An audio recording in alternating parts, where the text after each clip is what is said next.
Bonsoir et bienvenue à cette 7e rencontre sur le thème des signes ou miracles de Jésus. Cette fois-ci, nous allons nous concentrer sur la résurrection de Lazare, un signe assez symbolique et important que nous allons pouvoir méditer et prendre des leçons pour notre vie sur ce thème.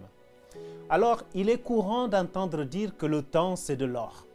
Et je ne sais pas si cette expression est utilisée dans tous les pays du monde, mais il doit certainement y avoir une expression équivalente. Lorsque nous sommes dans une situation de détresse, le temps est précieux. Nous voulons une solution rapide et vous avez certainement déjà été aux urgences avec beaucoup de douleur et vous avez passé par les services.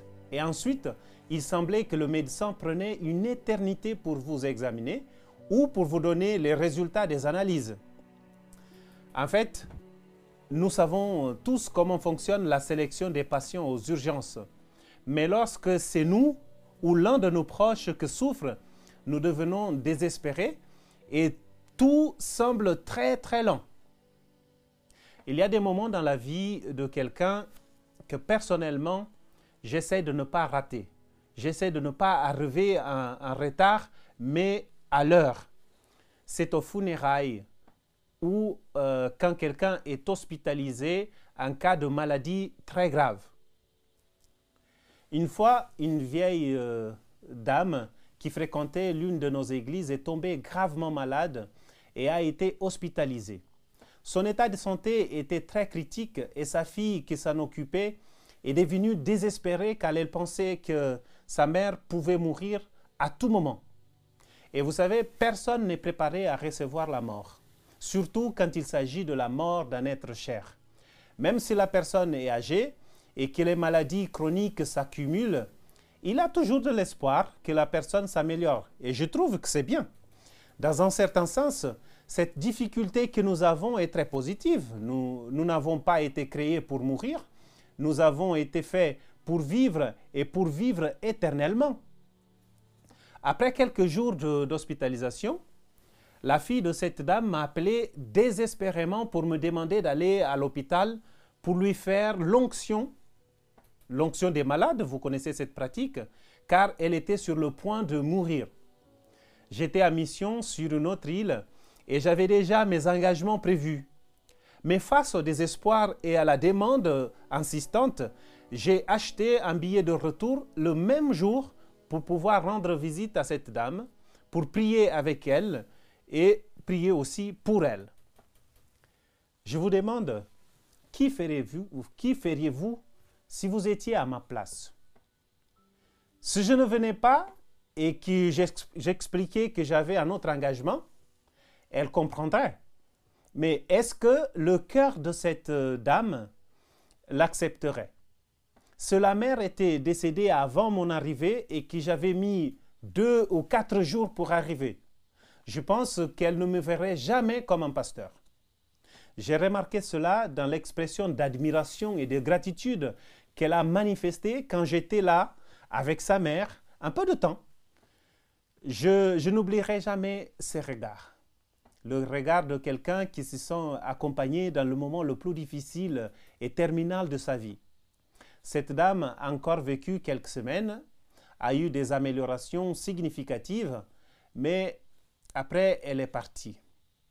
Je vous invite maintenant à revenir sur le texte biblique et nous allons lire le chapitre 11 de l'évangile de Jean, à partir du verset 1. Il y avait un malade, Lazare, de Béthanie, le village de Marie et de Marthe, sa sœur. C'est Marie qui répandit d'un parfum sur le Seigneur et qui lui essuya les pieds avec ses cheveux. Et c'est son frère Lazare qui était malade. Les sœurs envoyèrent quelqu'un lui dire « Seigneur, ton ami est malade. » Quand il a entendu cela, Jésus dit « Cette maladie ne mène pas à la mort. Elle est pour la gloire de Dieu, afin que par elle, le Fils de Dieu soit glorifié. » Or, Jésus aimait Marthe, sa sœur, et Lazare. Quand donc il eut entendu dire que celui-ci était malade, il demeura encore 2 jours au lieu où il était. Puis il dit aux disciples, retournons en Judée. Les disciples lui disent, « Rabbi, tout récemment, les Juifs cherchaient à te lapider, et tu y retournes. » Jésus répondit, « N'y a-t-il pas 12 heures dans le jour? Si quelqu'un marche de jour, il ne trébuche pas, parce qu'il voit la lumière de ce monde. Mais si quelqu'un marche de nuit, il trébuche parce que la lumière n'est pas en lui. » Après avoir dit cela, il ajoute, « Lazare, notre ami, s'est endormi, mais je vais le réveiller de son sommeil. » Les disciples lui dirent, « Seigneur, s'il s'est endormi, il est sauvé. » Jésus avait parlé de sa mort, mais eux pensèrent qu'il parlait d'un simple sommeil. Alors Jésus leur dit ouvertement, « Lazare est mort. Et pour vous, je me réjouis de n'avoir pas été là, afin que vous croyiez. Mais allons vers lui. » Thomas, celui qu'on appelle le jumeau, dit alors aux autres disciples, « Allons-y nous aussi, pour que nous mourions avec lui. » Vous connaissez la suite de l'histoire et je vais reprendre après quelques éléments de la suite de cette histoire. Mais là, on voit clairement que Lazare est malade. L'histoire de Lazare est un peu différente. Marie et Marthe ne sont pas allés chercher un pasteur pour accompagner leur frère, mais attendaient le pasteur des pasteurs. C'est Jésus. Le récit de Jean 11 nous dit que Marie et Marthe étaient la sœur de Lazare, ça on le sait, mais il y avait aussi une amitié très proche entre Jésus et cette famille. Ils savaient que Jésus était relativement proche, bien que certains commentateurs pensent le contraire, par rapport au délai que Jésus a eu pour arriver jusqu'à la maison de Lazare. Mais Jean est très succincte dans son récit, mais lorsqu'il donne des détails, c'est parce que c'est vraiment important. Marie est celle qui avait répandu du parfum sur les pieds de Jésus et les avait essuyés avec ses cheveux. Rappelez-vous que Jésus avait apprécié la foi et les œuvres de Marie. Elle n'était pas une inconnue. Marie était la plus jeune sœur de Lazare, mais son nom apparaît en premier lieu, précisément pour ce qu'elle avait fait. Il y avait une différence de personnalité entre Marie et Marthe, et ça c'est clairement mentionné dans ce chapitre. Marthe était par exemple une femme d'action, et Marie une femme de réflexion tranquille.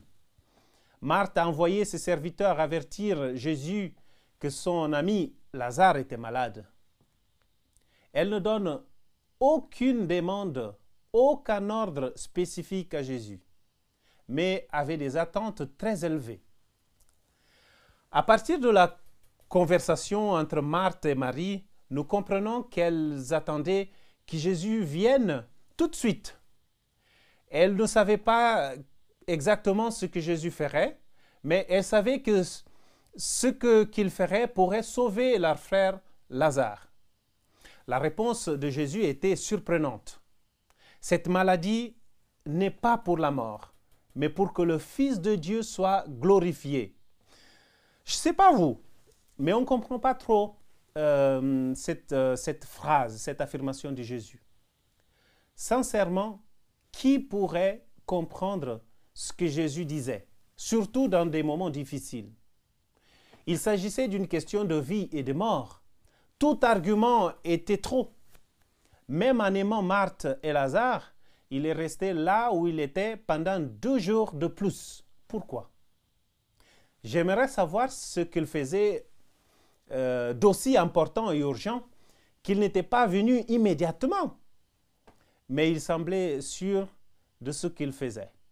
Il savait que Lazare allait mourir et qu'il le ressusciterait ensuite. Lazare était quelqu'un qui, selon Jésus, marchait dans la lumière.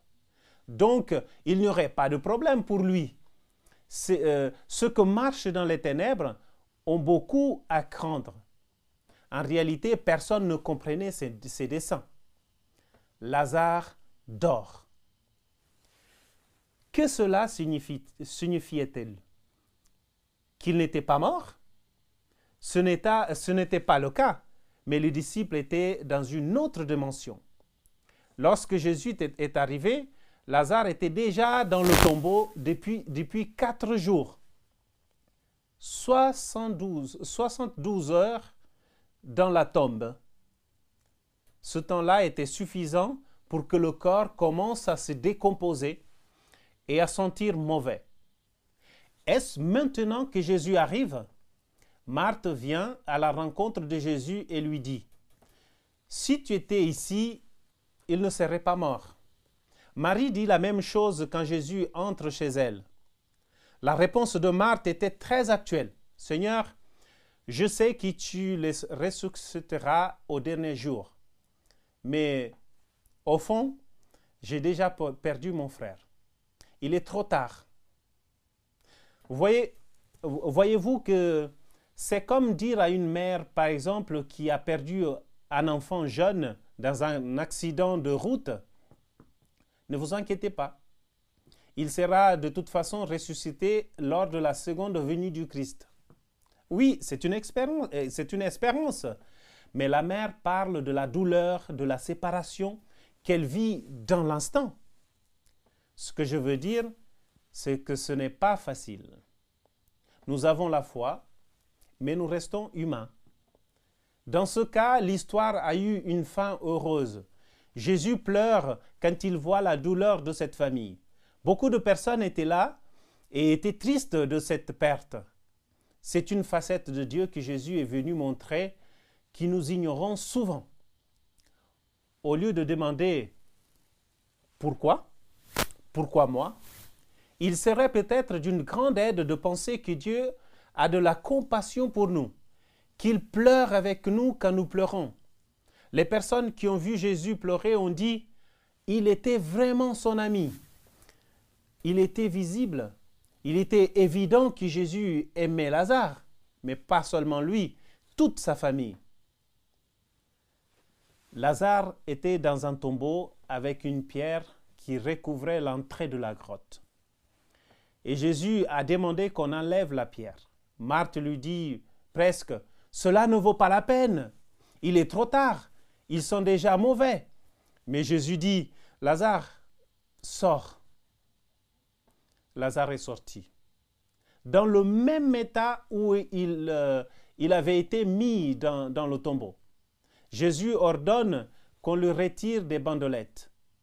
Cela me fait vraiment réfléchir à quelques questions importantes. Les vrais disciples de Jésus peuvent aussi tomber malades, mourir, comme n'importe quelle autre personne. Ce n'est pas parce que nous sommes chrétiens que nous menons une vie d'obéissance et de respect de ces principes que nous ne souffrions jamais d'une maladie ou d'autres types de problèmes. Cela signifie simplement que nous ne sommes pas encore chez nous. Ce monde n'est pas notre place. Un jour, nous serons dans un lieu où il n'y aura plus de douleur ni de souffrance. La mort n'existera plus. Les malheurs que nous atteignent ne diminuent en rien l'amour que Dieu a pour nous. Notez que Lazare était aimé de Jésus, mais il est mort. Marthe et Marie étaient des amis de Jésus, mais elles ont perdu leur frère. Job était craignant Dieu, intègre et droit, et a tout perdu. La fin est plus importante que le début. Tout ce que nous traversons ici a une fin. Nous pouvons ne pas comprendre maintenant, mais Dieu sait le pourquoi. Notre temps n'est pas le temps de Dieu. Dieu est au-delà du temps. Il est vrai que attendre de 4 jours dans la situation de Marthe et Marie était longue. Attendre un mois à l'hôpital est trop long. Mais si Dieu utilise cette maladie pour se manifester aux autres, la fin sera toujours joyeuse. Je sais que ce n'est pas facile à comprendre. Les larmes de Jésus me touchent. Je ne pleurais pas beaucoup. Malgré une enfance particulière, j'ai toujours retenu mes larmes et gardé le sourire avec l'aide de Dieu. Aujourd'hui, je comprends que je verse des larmes d'amour, d'empathie, de compassion. Et savoir que Jésus a pleuré pour Lazare, Marie et Marthe me donne l'espoir qu'il pleure aussi pour moi quand je traverse des moments difficiles. Et vous savez, je voudrais vous encourager vraiment à garder la foi de Marthe et Marie. Oui, elles étaient humaines, ne comprenaient pas tout et étaient dans une période de questionnement. Mais à aucun moment, nous ne les voyons donner des ordres à Dieu, ni blâmer Jésus pour ce qui est arrivé. Au contraire, je vois une foi admirable, la certitude que la présence de Jésus change tout. Même sans savoir quoi ni comment, mais cela change. Même si je dois accepter la disparition physique de quelqu'un, je crois en l'espoir de la résurrection. Quel exemple à suivre! Ressentez-vous le désir de développer cette foi? Aujourd'hui, j'aimerais prier dans le même sens pour vous. Je veux vraiment demander que Dieu puisse vous donner cette foi qu'avaient Marthe et Marie, qui croyaient que la présence de Jésus pourrait tout résoudre.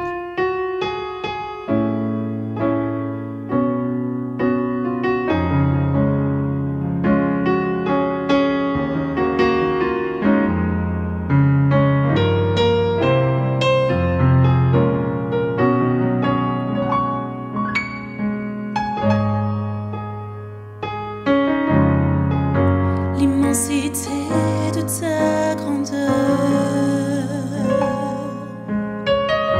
me montre que je ne suis rien. Mais quand tu façonnais la terre, j'étais déjà près de ton cœur. Tu m'aimais avant que je sois, mais pour moi tu as tout donné. Toi seul pouvais me libérer. C'est pourquoi je veux t'adorer. Toi seul est digne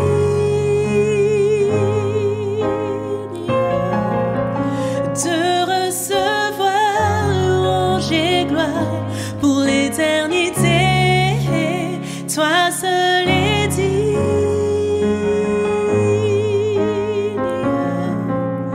de recevoir louange et gloire pour l'éternité.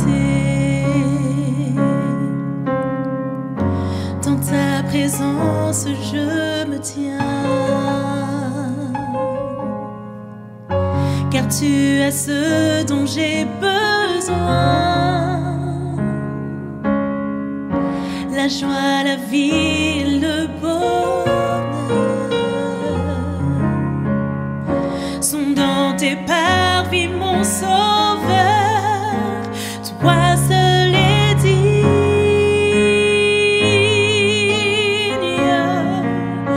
de recevoir louange et gloire pour l'éternité. Toi seul est digne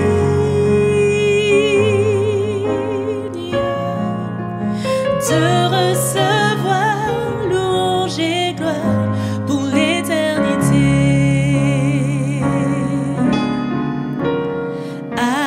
Alléluia, tu as gagné le combat.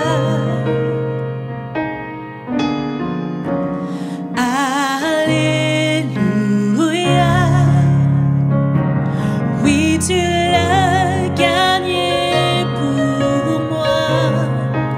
La mort ne t'a pas vaincu.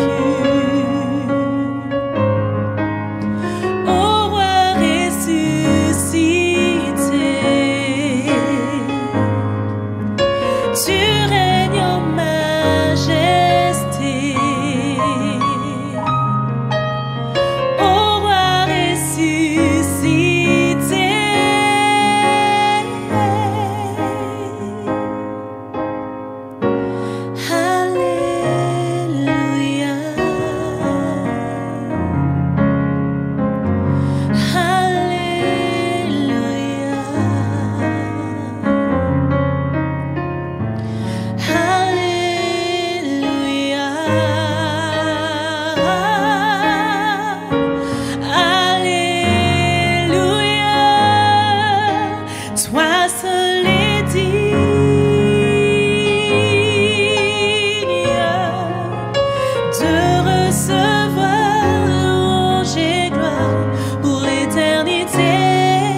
Toi seul est digne de recevoir louange et gloire pour l'éternité. Toi seul est digne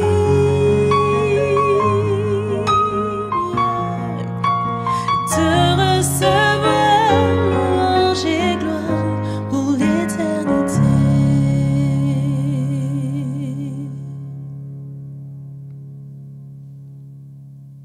Prions ensemble. Père Céleste, merci parce qu'à travers ce récit, à travers ce miracle, ce signe, nous comprenons que tu as le pouvoir même sur la mort. Quelquefois, nous désespérons parce que nous pensons que ça prend trop longtemps. Nous avons beaucoup de douleurs. C'est difficile à supporter. Et nous voulons des solutions immédiates. Mais nous savons que même si ça paraît prendre beaucoup de temps, quand tu es là, tu apportes la vraie solution. Tu as ressuscité Lazare, tu peux nous ressusciter aussi. Pas simplement de la mort physique, mais quelquefois de la mort spirituelle.